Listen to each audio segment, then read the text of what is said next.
The average interest rate for traditional savings accounts today hovers around 0.09%, but consumers can earn 10 to 20 times more interest on their money by giving high-yield options a shot. While banking customers have likely heard of high-yield online savings accounts, less familiar as a relatively new product that has come into its own only this year, the cash management account. What is a cash management account? A cash management account, sometimes called simply a cash account, is a hybrid product that combines features similar to those of checking and savings accounts.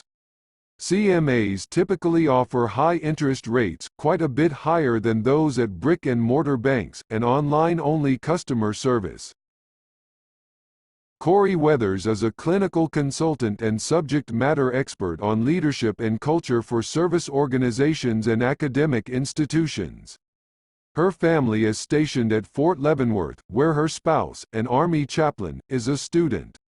Humility.Straight out of the classrooms and lecture halls of the Army Command and General Staff College (CGSC) and School of Advanced Military Studies (SAMS) at Fort Leavenworth, Kansas, comes a word that is meant to inspire a new kind of leadership.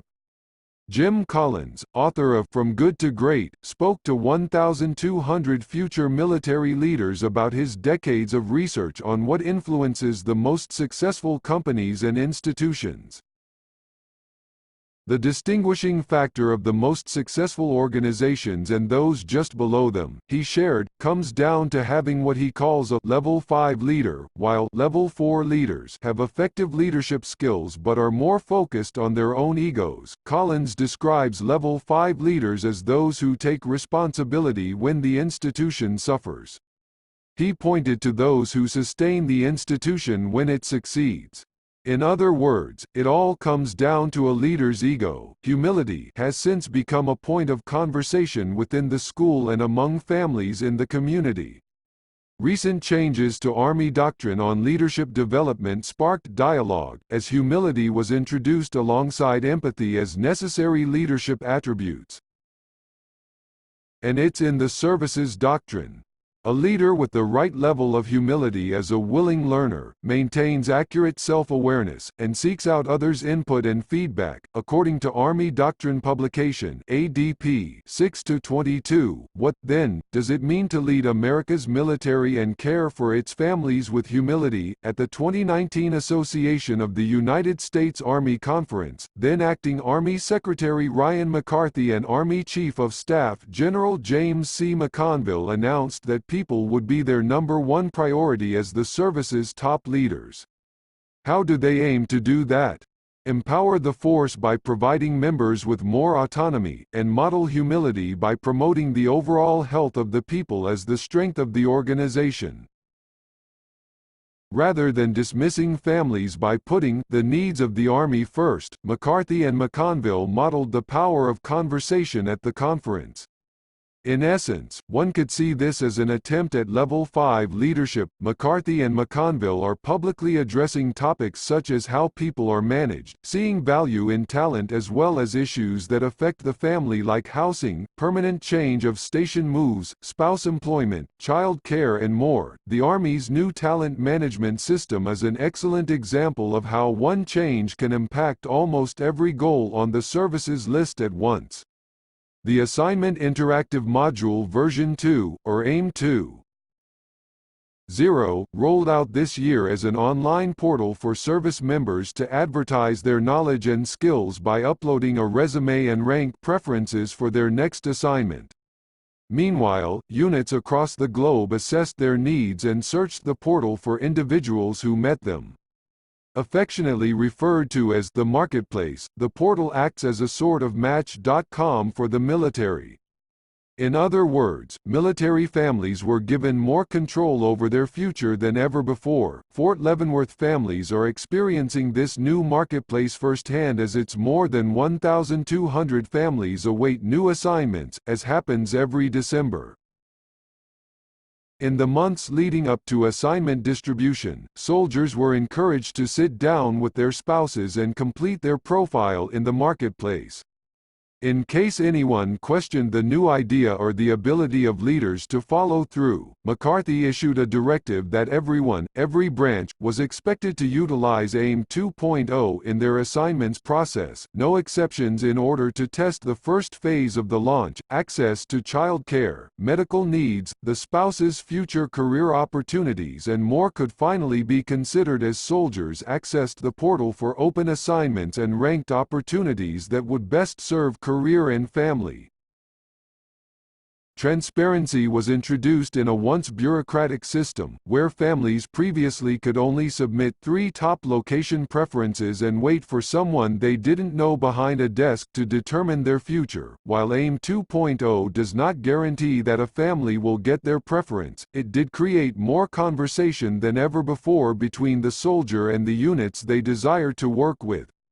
At Fort Leavenworth, students and their spouses attended parties and networking events, and unit commanders looking for talent openly interviewed candidates. Conversations turned into handshakes. Handshakes often turned into orders.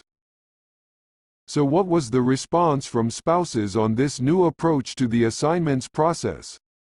After all, McConville and McCarthy are publicly acknowledging the stress of PC's moves on families and marriages. While much of Fort Leavenworth still awaits actual orders, leaders are strongly encouraging spouses to participate in the process. Being one step removed from their family's destiny is perhaps a spouse's most stressful experience, especially when the possibility of secondary income, support, school options for children and more are dependent on where the next assignment is.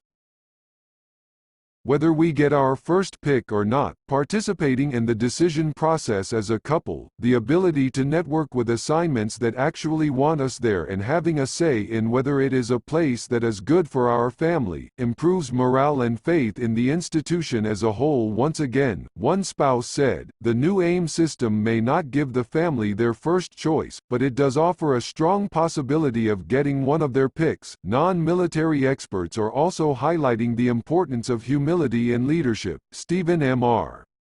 Covey, son of leadership expert Stephen R. Covey, introduced Speed of Trust as a way for organizations to develop high-trust leaders. The curriculum is used by the Army's Chaplain Corps at marriage retreats.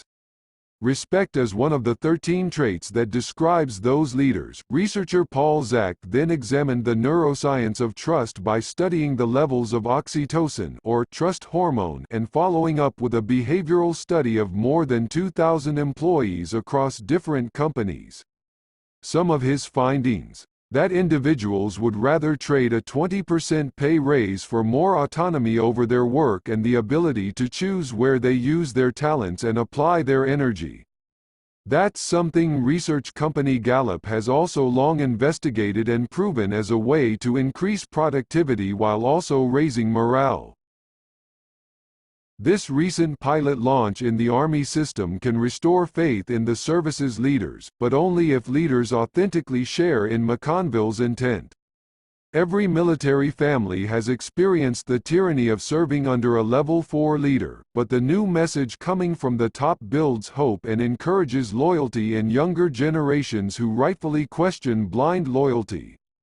After all, we are learning as a society that the very best leaders are those who can trust those they have worked hard to raise up. In the words of Star Wars Master Yoda, we are who they grow beyond. That is the burden of the Master. Humility, as it turns out, is not a vulnerability.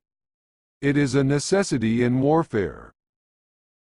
To raise up the very best on the battlefield, you must know what drives them beyond love of country.